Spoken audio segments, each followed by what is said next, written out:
அனைவருக்கும் வணக்கம். இந்த காணொலி பதிவில் என்ன பார்க்க போறோம் அப்படின்னா, டிஎன்பிஎஸ்சி குரூப் 4 எக்ஸாம் உடைய மாதிரி வினாத்தாள் தான் இந்த காணொலி பதிவில் பார்க்க போறோம். ஒரு 50 வினாக்களை இந்த காணொலி பதிவில் பார்க்கலாம். ஸோ அதனால எந்த இடத்தையும் தள்ளி பார்க்காம வீடியோவை தொடர்ச்சியா பாருங்க. கண்டிப்பா உங்களுக்கு பயனுள்ளதா இருக்கும். ஓகே ஃப்ரெண்ட்ஸ், வாங்க நம்ம வீடியோக்குள்ள போலாம். ஃபர்ஸ்ட் கொஸ்டின் நல்லா கவனிச்சு பாருங்க. வா என்ற வேர் சொல்லின் வினை முற்று. வானா வந்தால். அவங்க என்ன கேட்டிருக்காங்க? வினை முற்று. வந்தால் என்பது வினை முற்று. ராமன் வந்தான் எவ்வகை தொடர் என அறிந்து எழுதுக. ராமன் வந்தான் என்பது எழுவாய் தொடர். எழுவாய் அப்படின்னா பெயரை குறிக்கும். அப்ப ராமன் என்பது ஒரு பெயர். ஒரு அடியில் முதல் 3 4 சீர்களில் முதல் எழுத்து அளவொத்து நிற்க இரண்டாம் எழுத்து ஒன்றி வர தொடுப்பது என்னது? மேற்கெதுவாய் எதுகை. ஆப்ஷன் டி சரியான விடை. இச்சொல்லின் பொருள் காண்க. என்னது? நலந்தலை உலகம் அப்படின்னா அகன்ற உலகம். பழமொழியினை நிறைவு செய்க. மரத்தை இலை காக்கும், மானத்தை பணம் காக்கும்.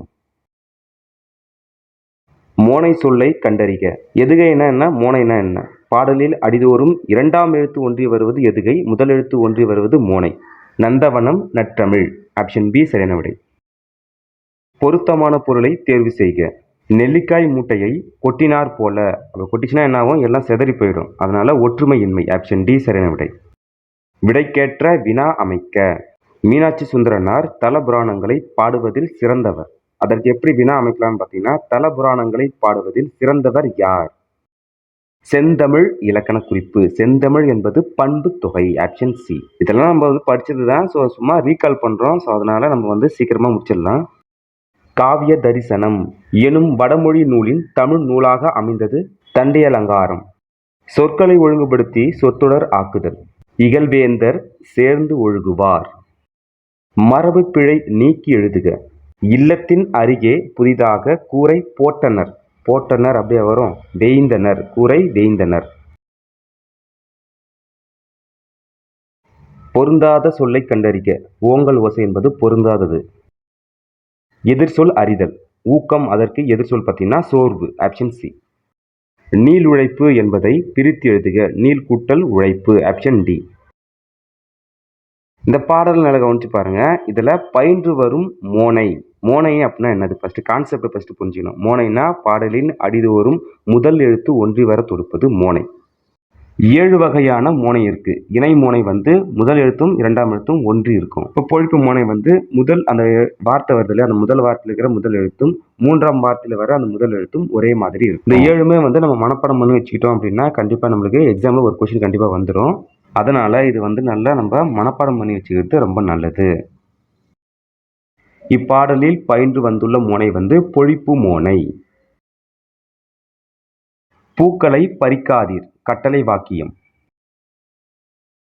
அடுத்ததா பாருங்க. இமிழிசை இலக்கண குறிப்பு. இமிழிசை என்பது வினைத்தொகை. மல்லிகை சூடினாள் என்பது பொருளாகு பெயர். பயனில்லா களநிலத்திற்கு ஒப்பானவர்கள் கல்லாதவர்கள்.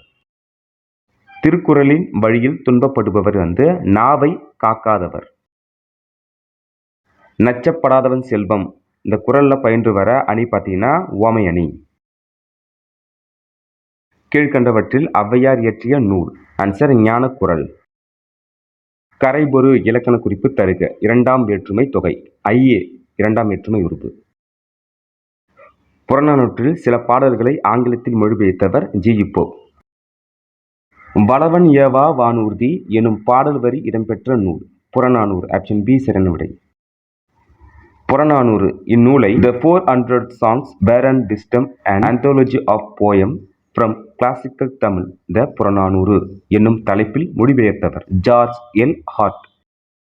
கிறிஸ்துவின் வருகையை அறிவித்த முன்னோடி அருளப்பன். தேம்பாவணியின் பாட்டுடை தலைவன் பலவன். முத்தொள்ளாயிரம் காட்டும் போர்க்கள சிறப்புடைய நாடு சோழ நாடு.